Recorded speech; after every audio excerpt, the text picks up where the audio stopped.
Bismillahirrahmanirrahim, dengan menyebut nama Allah yang Maha Pengasih lagi Maha Penyayang. Surat Al-Zalzalah yang baru saja kita baca secara berjamaah tadi, ya, dia adalah surat yang ke-99 secara urutan di dalam mushaf Al-Qur'anul Karim, yang terdiri dari 8 ayat. Kemudian mayoritas ulama mengatakan ini adalah surat Madaniyah. Dia turun setelah Nabi hijrah ke kota Madinah. Walaupun ada sebahagian kecil ulama mengatakan dia adalah surat Makkiyah, turun sebelum Nabi hijrah ke kota Madinah. Terlepas dari perbedaan itu, kalau kita lihat Al-Quran yang saya pegang ini, itu adalah surat Madaniyah.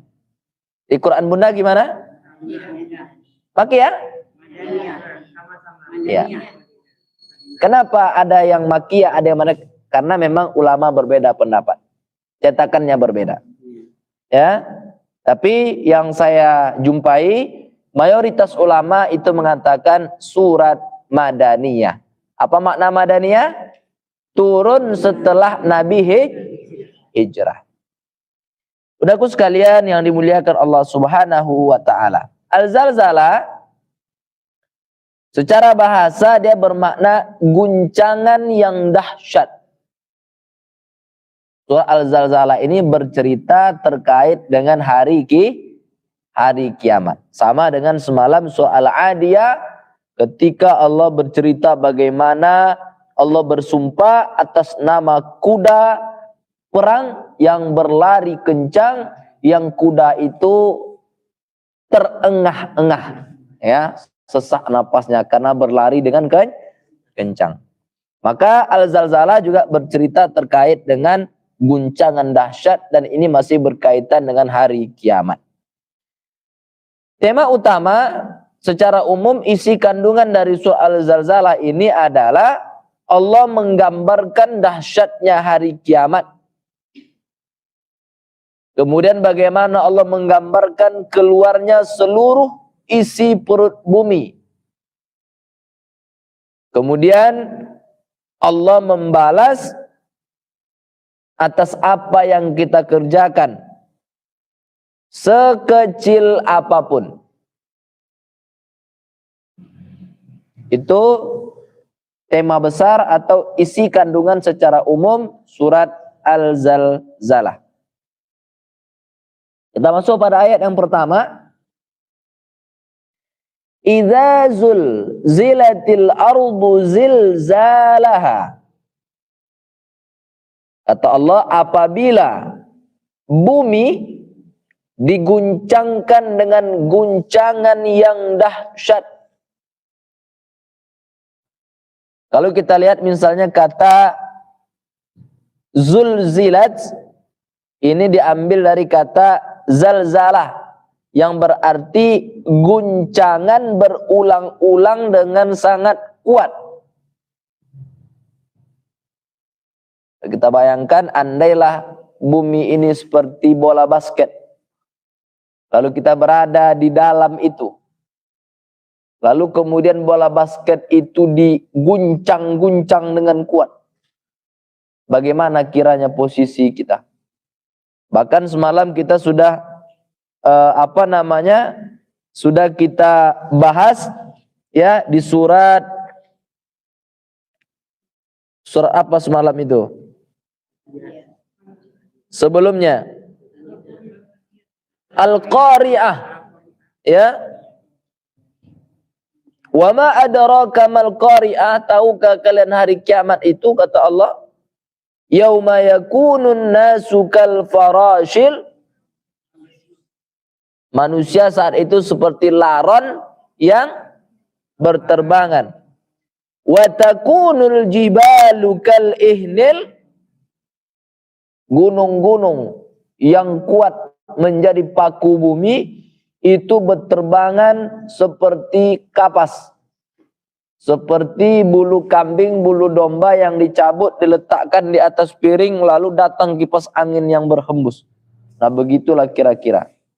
Maka di surah Al-Zalzalah juga bercerita terkait dengan hari kiamat. Guncangan berulang-ulang dengan sangat kuat. Allah menggambarkan suatu peristiwa yang belum pernah terjadi sebelumnya. Maka kita sering mendengar ada istilah kiamat sughra, ada istilah kiamat kubra. Kiamat sughra ya kiamat kecil, longsor, kemudian gempa, kemudian tsunami. Kalaulah tsunami Aceh tahun 2024 itu, tahun 2004, kemudian kita melihat bagaimana juga gempa di Padang, kemudian bagaimana gempa di Palu. Dan ternyata kata Allah itu baru kiamat sughra, kiamat kecil. Maka kiamat yang sesungguhnya itu tak ada yang tersisa lagi. Dan Al-Zalzalah itu Allah ceritakan guncangan berulang-ulang yang memang belum pernah terjadi sebelumnya. Makanya semalam di surah Al-Qari'ah Allah katakan, "Wa ma adraka mal", tahukah engkau bagaimana Al-Qari'ah? Kita sudah jelaskan kalau Allah bertanya menggunakan kata adraka, itu maknanya tak bisa dijelaskan dan akal mampu memahami. Saking luar biasanya.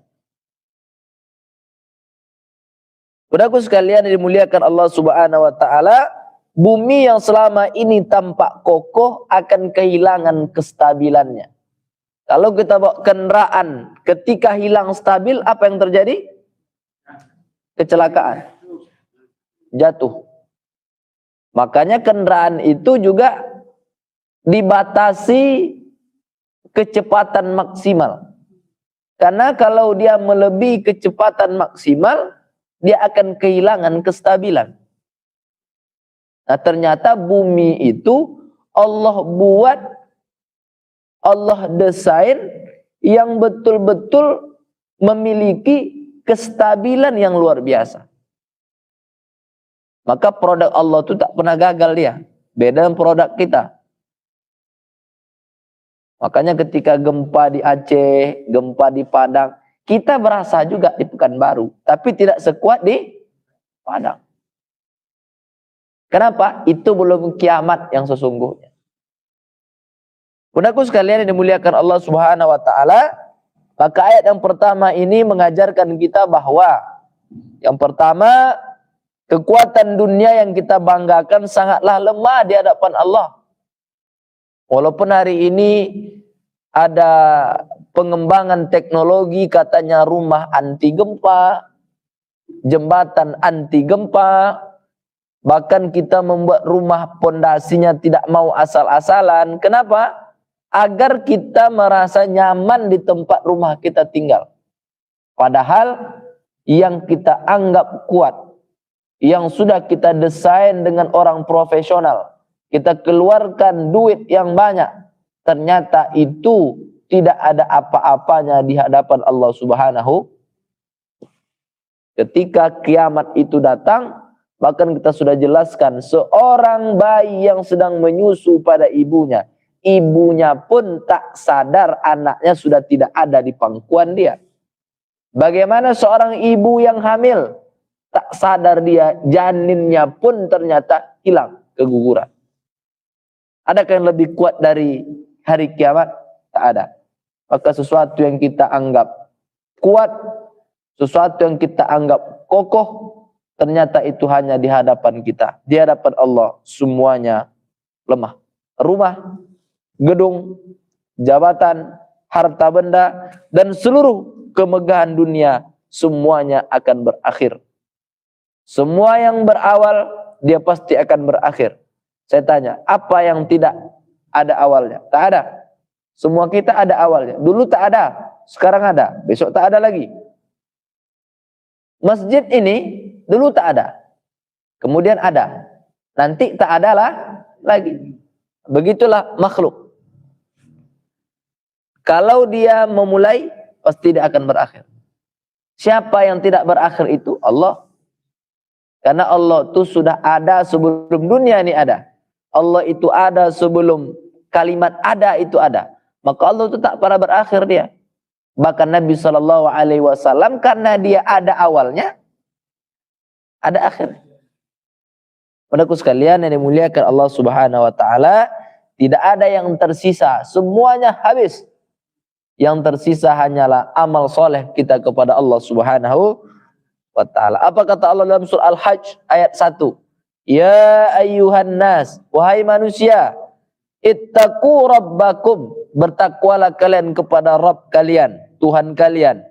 Inna zalzalatas sa'ati syai'in azim, sesungguhnya guncangan hari kiamat itu adalah suatu kejadian yang sangat besar dan luar biasa. Ayat yang kedua, wa akhrajatil ardu athqalaha. Ya, tadi Allah katakan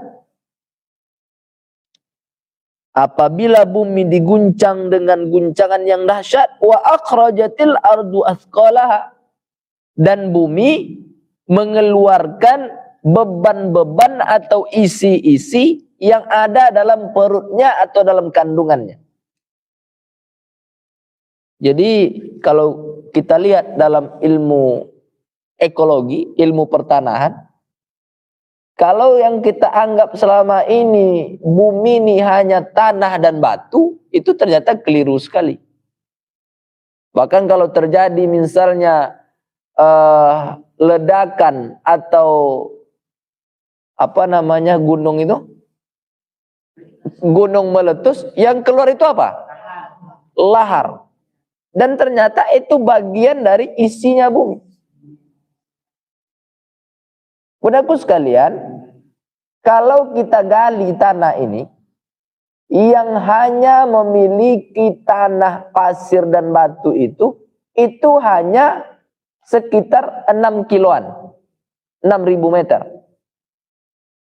Dan ternyata dalam ilmu ekologi, bumi ini itu sekitar sampai ke dasar bumi itu sekitar 6.000 kilometer tanah itu. Makanya ada istilah kerak bumi, ada istilah mantel, ada istilah inti bumi. Kan pernah kalau saya tidak salah di Rusia apa di mana, mereka mencoba membor tanah itu, kira-kira sampai kemana betul tanah nih. Dianggapnya ketika sampai ke dasar bumi itu, nanti tembus pindah ke dunia lain. Tidak sampai. Mata bor itu tak sanggup lagi. Bagi kita gali tanah. Tanah apa? Hitam. Ya kan? Beberapa meter, bahkan tak sampai berapa meter kalau kita gali kubur, dari tanah hitam berubah menjadi tanah kuning dulu. Tanah kuning dulu kan. Setelah nanti jauh ke dalam, muncul nanti pasir. Muncul lagi nanti air. Biasa kalau kita yang biasa berhenti di situ.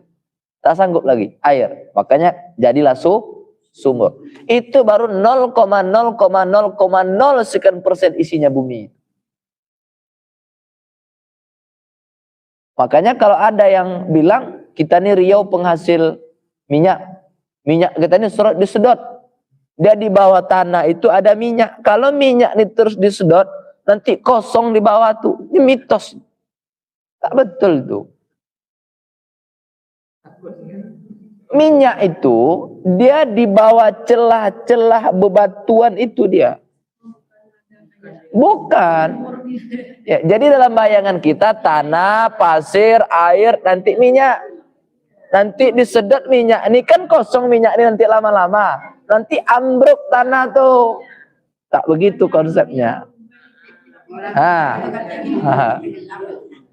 Makanya awak yang tak berilmu nih, ya itulah kerjaan orang-orang berilmu. Enggak. Enggak. Bundaku sekalian, lagi-lagi kita tidak memperdalam itu karena bunda tidak sedang bicara ahli ekologi, ya. Tapi sekilas saja. Artinya apa? Bumi yang kita pijak ini permukaan bumi. Baru ini nih namanya apa ya? Yang saya bilang tadi, semacam sebahagian kecil dari bumi yang kita tahu. Bumi itu luar biasa. Maka kata Allah nanti di hari kiamat, wa akhrajatil ardu athqalaha, dan bumi akan mengeluarkan beban-beban isi yang berat dari kandungannya. Athqalaha itu maknanya beban-beban yang berat. Maka para mufassir menjelaskan bahwa bumi nanti ketika hari kiamat akan mengeluarkan seluruh manusia yang pernah dikuburkan. Dan ini maknanya tidak hanya manusia yang dikuburkan secara zahir, tapi manusia yang berpindah alam. Maka pertanyaan orang begini, Pak Ustadz, betulkah di alam kubur itu ada munkar dan nakir? Yakin tidak kita ada malaikat munkar nakir yang akan menanyai kita dalam kubur? Apakah alam barzah itu hanya ada di kuburan?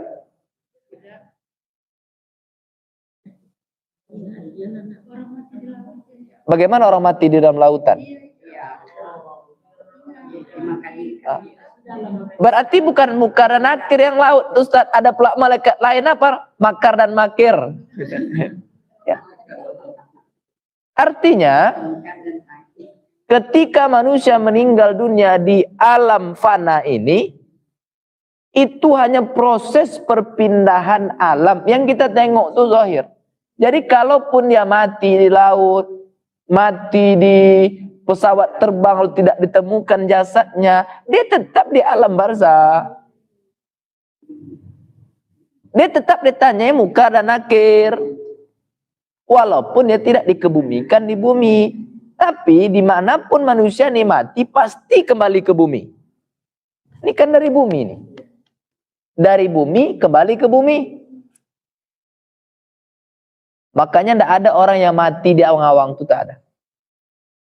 Dimanapun dia meninggal, yang nama jasad ini, dia akan kembali kepada tanah. Makanya kalau kita meyakini, aku takut Pak Ustadz, besok kalau aku mati di alam barzah, ditanya munkar nakir nanti, wasiat sama anak keluarga. Kalau mak mati besok tidak usah dikubur, tampakkan aja ke laut, ya, karena takut bertemu dengan munkar dan tak usah risau. Jangan bayangkan di alam barzah itu seperti perasaan kita. Tidak. Perasaan kita itu tidak seperti hari ini lagi. Yang menjawab itu bukan kita lagi, amal kita. Makanya dalam hadis Nabi, siapapun yang meninggal lalu dia mengucapkan kalimat la ilaha illallah dakhalal jannah, masuk ke dalam surganya. Sedap betul lah kita masuk surga kalau hanya syaratnya begitu. Jadi pemahamannya bukan makna yang hakiki, tapi makna yang majazi. Apa maknanya? Kalaulah lidah kita ini ketika sakaratul maut sama dengan lidah kita hari ini, orang tak beramal. Tak usah sembahyang, tak usah sholat, tak usah puasa, tak usah berbuat baik. Pokoknya menjelang sakaratul maut, la ilaha illallah, masuk ke dalam surga. Masalahnya bukan begitu. Lidah kita nih tak sama ketika sakaratul maut dengan ketika kita sehat hari ini. Maka sebetulnya ketika masa-masa detik terakhir kita hidup di dunia ini, makanya malaikat itu sebetulnya sudah memanggil kita mayat.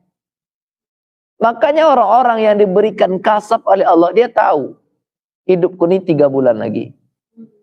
Maka ada istilah orang tua kita dulu, gerak 40 hari. Ada gerak 1 bulan. Ada gerak 1 pekan, 1 Jumat. Ada gerak sehari semalam. Kalau sudah sampai gerak sehari semalam tuh, habis asar itu tak jumpa kita lagi dengan asar besok. Itu ada tanda-tandanya. Tapi tak semua orang kuat itu. Tak semua orang kuat. Ada terjadi beberapa daerah, saya tak sebut daerahnya. Bapak ini menuntut ilmu itu. Ada tanda-tanda kematian. Gerak 40 hari lagi kita meninggalkan dunia. Di detik-detik terakhir, dia tak sanggup menghadapi itu. Lari dia. Mana bisa lari dari kematian? Akhirnya ketika malaikat Israel itu datang, kabur dia. Di mana meninggalnya? Di kebun nanas. Lari dia. Dianggapnya ketika lari, dibawanya silat malaikat Israel itu, kalah malaikat Israel. Nah, makanya ini kajian kita yang sulit karena dijelaskan secara akal logika. Ya, maka kata Allah, jangan mencari-cari kapan kita mati, tapi persiapkan saja dengan kematian. Maka kata Allah, wa akhrajatil ardu asqalaha, Allah akan keluarkan isi beban-beban yang berat dari perut-perutnya bumi. Maka mufassir menjelaskan seluruh manusia nanti yang telah dikuburkan akan dibangkitkan kembali. Seluruh rahasia yang pernah tersimpan di dalamnya juga akan keluar. Yang kaya itu kan sebetulnya bumi. Dari mana minyak? Dari mana timah? Dari mana batu bara? Dari mana perak? Bumi. Dari mana nikel? Kenapa bumi itu dilambangkan? Ya, harta dan isi bumi yang selama ini diperebutkan oleh manusia.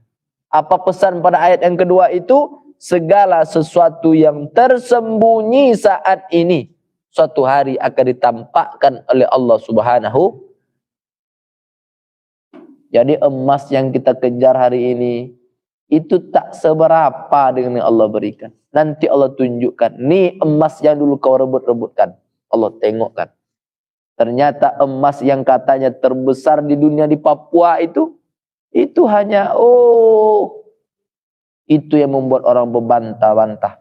Itu yang membuat orang berkelahi saling fitnah. Padahal ternyata itu tidak hanya seberapa.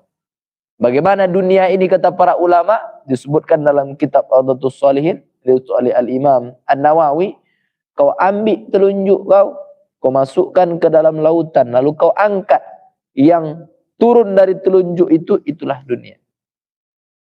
Yang tinggal samudra itu, itulah akhirat. Itulah perbandingan dunia dan akhirat. Saudaraku sekalian yang dimuliakan Allah Subhanahu wa taala. Lalu Allah lanjutkan pada ayat yang ketiga. Ayat yang keberapa lagi? Yang ketiga. Wa qalal insanu ma laha.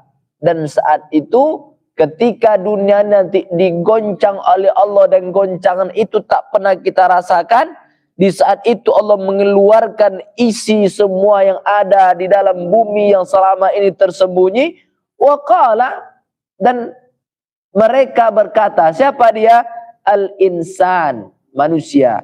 Malaha, dia bertanya, apa yang terjadi di bumi ini?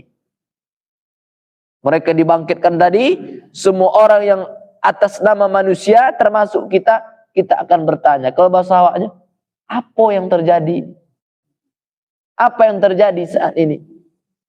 Saudaraku sekalian yang dimuliakan Allah Subhanahu wa taala. Apa yang bisa kita ambil ketika nanti melihat kejadian yang tidak pernah kita saksikan sebelumnya, manusia akan dipenuhi dengan rasa ketakutan dan kebingungan. Tak tahu mereka mau minta tolong kepada siapa. Maka pertanyaan ini menunjukkan begitulah agak-agaknya, gambarannya, dahsyatnya hari kiamat. Dan kita mesti yakin hari kiamat. Dan dia menjadi rukun iman yang kelima. Tak yakin dengan hari kiamat, batal rukun iman. Yang kedua, saat itu hilang kesombongan manusia.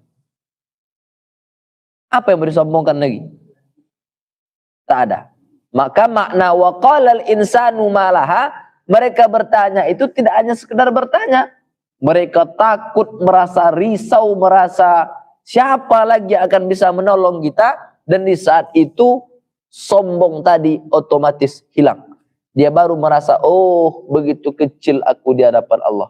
Baru dia merasa, oh yang selama ini ku banggakan, yang selama ini ku pertaruhkan, yang selama ini ku kejar mati-matian, ternyata pun tak bisa menolong di hadapan Allah Subhanahu. maka semua manusia akan sadar bahwa yang mutlak itu adalah kekuasaan Allah Subhanahu wa ta'ala. Yauma idzin tuhadditsu akhbaraha. Pada hari itu bumi akan menyampaikan beritanya. Tuhadditsu bermakna menceritakan atau menggambarkan. Bumi dan seluruh alam semesta ini akan bersaksi terhadap amal perbuatan kita. Mulut bisa berbohong, tapi sampai masanya tangan akan menjadi saksi, kaki akan menjadi saksi. Betul kau pernah melakukan ini, mulut akan ditutup Allah. Karena mulut ini sering berdusta saat di dunia. Maka tangan akan memberi saksi. Betul ya Allah, aku dulu yang mengambil dia. Kata mata, betul, aku yang melihat dia. Dari sisi mana kita bisa berdusta? Hari ini jelas dia melakukan, tapi karena mulut bisa berdusta seperti apa kata orang yang paling pandai dalam bersilat lidah, akhirnya yang tak salah menjadi salah, yang seharusnya benar pun menjadi salah. Dengan bukti-bukti dan saksi-saksi yang jelas, terkadang masih kalah. Kenapa? Tak bisa bersilat lidah. Tapi nanti akan ada masanya, lidah mulut akan ditutup Allah. Bumi dan seluruh alam semesta ini akan bersaksi di hadapan Allah Subhanahu. Itulah mengapa ketika kita sholat berjamaah, kita softnya di sini. Ketika selesai berdoa dengan imam, lalu kita sholat ba'diyah. Biasanya kita kenapa kita pindah? Tempat sujud kita itu akan bersaksi di hadapan Allah Subhanahu wa ta'ala. Maka dimanapun kita datang, dimanapun kita berpindah, maka pastikan kening kita bersujud di hadapan Allah Subhanahu wa ta'ala. Maka tempat yang biasa kita gunakan sholat kita, ya, sedekah kita, termasuk tempat kita maksiat. Jadi tidak hanya yang bersaksi itu ketika tempat kita berbuat baik, tapi tempat kita melakukan maksiat, dosa kepada Allah pun bersaksi nanti di hadapan Allah Subhanahu wa ta'ala. Bi anna rabbaka auhalaha, karena sesungguhnya Tuhanmu telah memerintahkan kepadanya. Jadi mereka bersaksi ini bukan keinginan mereka, tapi memang sudah diperintahkan oleh Allah Subhanahu. Bagi kita pokok-pokok kayu, rumput, daun itu benda yang mati. Padahal semuanya berzikir kepada Allah Subhanahu. Maka ketika kita merasa, oh kalau kulakukan ini, Allah melihat kita. Tapi Allah kan tak nampak. Maka kita mesti memahami ini. Maka dengan anak-anak kita, kadang sulit kita meyakinkan mereka. Jangan berdusta ya nak. Jangan ambil punya orang ya nak. Karena Allah tahu. Mana Allah tuh? Katakan kepada dia. Nih daun-daun nih. Pokok-pokok kayu nih. Akan menjadi saksi kalau kita berdusta. Nanti dia melaporkan kepada Allah. Lebih logika. Kalau mungkin di level kita mungkin. Dimanapun kita berada. Tak luput dari pengetahuan Allah. Tapi bagi anak kecil, kadang sulit meyakinkan sesuatu yang tak nampak. Maka kita katakan kepada mereka, kalau kau berdusta, kalau kau maaf cakap kencing tak kau cuci, kau nanti kencing berdiri, maka nanti tempat kau kencing itu akan melapor kepada Allah. Lebih membuat mereka merasa takut dan merasa diawasi. Bundaku sekalian, ya dimuliakan Allah Subhanahu wa ta'ala. Kemudian ayat yang ke-6, yauma idzi yasdurun nasu ashtatan liyurau a'malahum. Pada hari itu manusia keluar dalam keadaan berkelompok-kelompok agar diperlihatkan kepada mereka balasan amal mereka. Maka diceritakan, kalaupun dulu kita dimakamkan di tempat yang sama, disolatkan oleh imam yang sama, di masjid yang sama, kafannya sama, tapi bangkit nanti tak sama lagi bentuknya. maka mereka akan bangkit sesuai dengan amal perbuatan mereka. Ada yang bangkitnya penuh dengan cahaya. Mukanya berseri, cahaya, lembut, sedap dipandang. Ada yang kebangkitannya itu penuh dengan rasa ketakutan. Ada yang mereka bangun dari alam kuburnya, lidah mereka keluar sampai mereka tak mampu berjalan karena lidah mereka terinjak-injak dari orang di belakang. Ada orang yang bangun dari kuburnya, mereka membawa sesuatu yang itu berat sekali. Maka sesuai dengan amal perbuatan kita. Maka ketika Allah berikan catatan amal, kalau diambil dari sebelah kiri, lalu mereka akan menangis histeris. Ketika mereka mengambil dari tangan kanan, mereka akan tersenyum penuh kebahagiaan. Mudah-mudahan kita di hari yang sangat menggentingkan itu mendapatkan pertolongan dari Allah Subhanahu wa taala.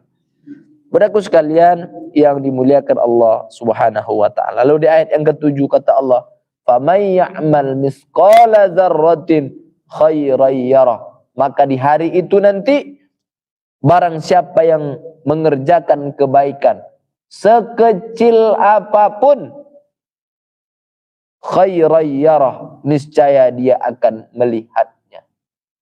Di ayat yang selanjutnya kata Allah, "Wa may ya'mal misqala dzarratin syarran yarah." Pun amal yang buruk yang kita lakukan sekecil apapun pun dilihatkan oleh Allah Subhanahu wa taala. Saudaraku sekalian, pada kata misqala dzarrah, ayat yang ke-7 itu berarti sesuatu yang sangat kecil, bahkan hampir-hampir tak terlihat. Itu namanya dzarrah, ya. Apa pesan yang bisa kita ambil dari ayat yang ke-7 itu? Jangan pernah meremehkan kebaikan sekecil apapun. Ini rasanya sudah kita sampaikan pada pertemuan yang lalu. Kadang kan kita menganggap, ini kayaknya amalannya tidak seberapa, skip.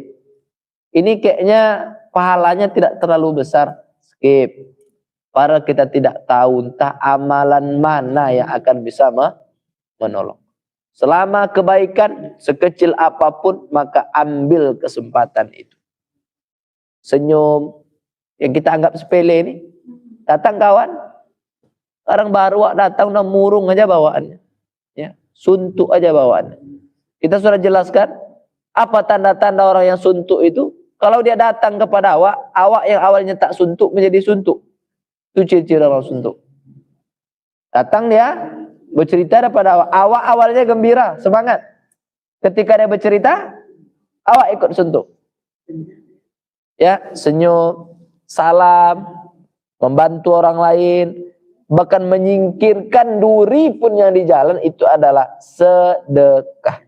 Semuanya dicatat oleh Allah Subhanahu wa taala. Dan begitu juga sebaliknya, wa may ya'mal misqala dzarratin syarran yarah, dan barang siapa yang mengerjakan kejahatan seberat zarah, kecil, niscaya akan dilihatkan oleh Allah Subhanahu wa taala.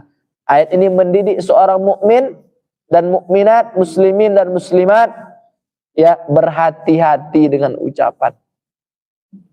Kadang maksud kita bercanda, maksud kita hanya untuk hiburan, padahal orang tersinggung. Dan ada orang ketika dia tersinggung, dia menunjukkan ekspresi rasa ketersinggungan itu. Kadang kita, kayaknya tersinggung lah ibu tadi itu. Kalau perlu kita minta maaf, kita langsung minta maaf. Tapi ada orang, dia tersinggung, tapi dia tidak bisa menunjukkan rasa ketersinggungannya itu. Dan kita nggak merasa cakap kita tadi itu menyinggung hati dia. Dan dia nggak ngomong pada kita, tapi hatinya berasa. Kita sudah beberapa kali jelaskan, kalau sakit ini fisik, mudah kita obati, nampak lukanya, nampak bengkaknya. Ibu tuh sakit giginya, bengkak giginya. Ibu tuh semalam digigit lipan, nampak bengkaknya, nampak sakitnya. Oh, ibu tuh tergeser pisau semalam, nampak lukanya, bisa kita obati. Tapi kalau yang di sini sakit, payah kita mendeteksi. Maka berulang-ulang saya ulang-ulangi, mungkin ibu sudah bosan, Apa kata saya? Kalau pedang melukai tubuh, masih ada harapan sembuh. Tapi kalaulah lidah melukai hati, kemana obat hendak di? Maka berhati-hati dalam ucapan. Menjaga pandangan. Kadang ada orang ini pandangannya sinis. Dia tak bercakap. Makanya kita pernah membahas wailul likulli humazatil, neraka wail untuk orang-orang yang suka mencela dan mengumpat. Apa beda humaza dan lumaza? Humaza dengan cakap. Lumaza dia tak bercakap. Tapi gerak-gerik mata dia. Bibir dia. Itu kadang lebih menyakitkan daripada dia ngomong secara pribadi. Maka kedua-duanya. Ada orang nih memang dia banyak cakap. Pokoknya kalau dia itu kalau lo nggak ada, nggak seru kalau lo nggak ada. Karena heboh, super heboh. Tapi ada orang dia jarang bercakap. Kalau orang ngomong dia diam aja. Gimana Bu? Ya, tapi angguk dia itu dalam maknanya. Ada seperti itu. Maka jaga pandangan. Menjaga hati dari iri dan dengki. Ya, menjaga jari dari tulisan di media sosial. Kalau rasanya hati-hati dalam ucapan, ini tidak relevan lagi. Karena hari ini orang lebih banyak di media sosial ketimbang hidup nyata. Hidup mereka di dunia maya, bukan di dunia nyata. Maka hari ini kita jarang jumpa, jarang kita duduk, jarang sarapan, tapi kita punya grup WhatsApp. Tidak jarang grup WhatsApp itu justru tempat meribah, tempat memfitnah. Dapat berita, belum jelas lagi langsung share ke grup. Berapa orang di grup itu? 50 orang. 50 orang dia punya suami, punya anak. Di-share-nya pula. Bayangkan, viral se-Indonesia. Siapa yang pertama dihisap itu? Orang kali pertama menyebarkan video itu. Iya kalau benar. Kalau enggak, jadi hidupnya yang normal-normal aja lah. Hidup yang normal-normal aja. Sedangkan kita yang setiap hari bertemu, dilarang untuk saling meribah. Karena tak ada kesempatan kita nih untuk meminta maaf. Kita kan tak tahu ajal nih. Hari ini saya menceritakan ibu, pada kita kata, ya udahlah, tunggu pekan depan aja lah minta maaf. Orang setiap minggu juga ketemu kok. Iya kalau ketemu. Kalau enggak, bayangkan yang kita fitnah, yang kita caci maki ini Pak Presiden. Yang tak sampai mati kita takkan berjumpa dengan dia. Macam mana minta maaf nih? Kalau kata para ulama, taubat itu syaratnya 3. Ini perlu dicatat, kalau mau dicatat, syarat taubat itu 3. Yang pertama, menyesali perbuatan dosa. Kalau kita pernah berbuat dosa, sesali itu dulu. Yang kedua, berhenti melakukan dosa itu. Jangan menyesali tapi dibuat juga.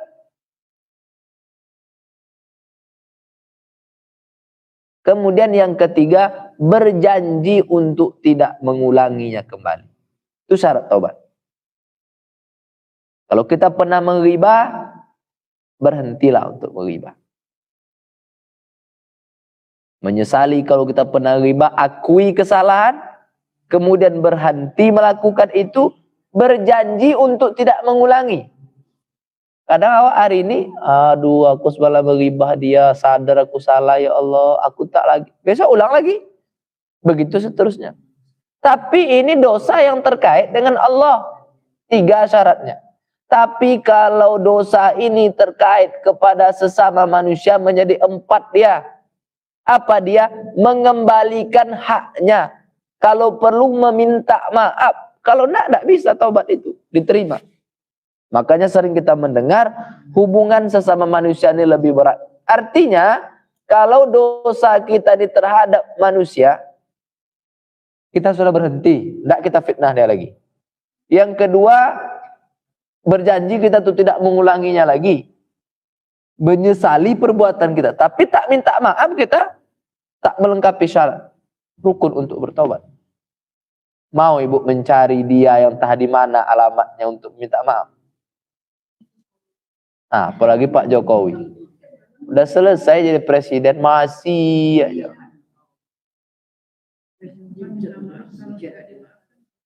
Gimana, Bun?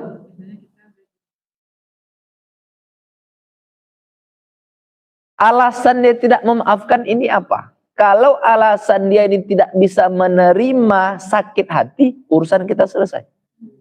Tapi kalau dia tidak memaafkan karena ada kerugian yang dia timbulkan, mesti kita ganti itu untuk membayar itu. Kalau memang dia merasa nama baik dia itu hilang, pernah kita fitnah, pernah kita sebarkan yang itu bukan dia pelakunya, mesti kita kembalikan nama baiknya itu. Wajar ya tidak memaafkan. Kalau dia pernah merasa dirugikan, contoh sampai tutup rumah makan ibu tuh. Kenapa? Karena kita fitnah, kita menemukan sesuatu yang tak layak kita sebut di tempat rumah makan dia itu.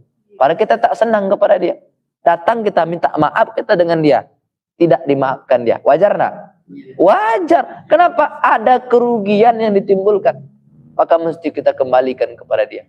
Bahkan dalam kitab Riyadhus Shalihin itu disebutkan, andai dia pernah dulu dihukumi, dijatuhi hukum karena kita memfitnah dia, maka mesti kita mengganti hukuman itu. Kalau dia pernah kita fitnah dia berzina, sampai dia dicambuk 100 kali, maka mesti kita ganti cambuk 100 kali itu baru boleh dimaafkan. Berat enggak? Berat. Nah, itu dia. Saudaraku sekalian yang dimuliakan Allah Subhanahu wa taala. Apa benang merah yang bisa kita ambil pada surah Al-Zalzalah ini? Paling tidak ada 3. Yang pertama adalah hari kiamat pasti terjadi. Ini terkait dengan rukun iman, ya. Ketika nanti hari kiamat itu datang, maka bumi akan menjadi saksi atas segala perbuatan manusia. Itu yang pertama. Yang kedua, tidak ada amal yang hilang. Tak usah risau, tak usah khawatir. Kadang kita ini kecewa kepada manusia. Dulu kita baik, sering kita tolong. Suatu ketika dia minta tolong, tak bisa kita tolong, kecewa dia. Hilang semua kebaikan kita itu. Kita kadang nyesal aku bantu kau dulu. Kalau aku tahu kau akan melupakan, tak aku bantu kau dulu. Dalam catatan manusia bisa hilang. Tapi dalam catatan Allah itu tak pernah hilang. Sekecil apapun amal yang pernah kita lakukan. Yang ketiga, yang terakhir, seorang mukmin harus memperbanyak amal soleh dan menjauhi dosa. Karena seluruh amal maupun dosa nanti akan dilihatkan di hadapan Allah Subhanahu wa ta'ala. Bundaku sekalian yang dimuliakan Allah Subhanahu wa ta'ala, mudah-mudahan ayat surat Al-Zalzalah ini bisa mengokohkan keimanan kita. Pertama, terkait hari kiamat. Yang kedua, meyakini amal apapun yang kita lakukan, sekecil apapun itu, tidak akan pernah hilang dalam catatan Allah Subhanahu wa ta'ala. Kemudian di bumi manapun, jangan pernah bosan menjadi orang baik. Kenapa? Karena seluruh amal nanti akan Allah lihatkan dan Allah akan tunjukkan kepada kita. Lalu bagaimana orang masuk neraka itu Pak Ustadz? Apakah memang tak ada amalnya? Ada. Makanya saya bilang, nanti kalau kita bersedekah, yang tahu hati kita diikhlas atau tidak kan hanya Allah, bukan malaikat. Malaikat itu ketika ibu bersedekah, ikhlas tak ikhlas, malaikat tetap tanggal sekian, bulan sekian ibu bersedekah. Amal baik. Tapi ikhlas tak ikhlas, malaikat tak tahu. Makanya nanti di hari kiamat Allah akan tunjukkan semua amal kita dulu. Ini dulu amal puasa kau, ini amal sedekah kau, ini dulu amal engkau. Tapi tiba-tiba amal itu hilang. Kenapa hilang? Kata Allah, kau amal ini dulu bukan untuk aku. Itulah mengapa selain amal kita diperbanyak, juga hendaknya ikhlas lillahi. Saudaraku sekalian, saya kira itu ya isi kandungan dari surah Al-Zalzalah. Insya Allah pekan depan kita akan lanjutkan pada surah Al-Bayyinah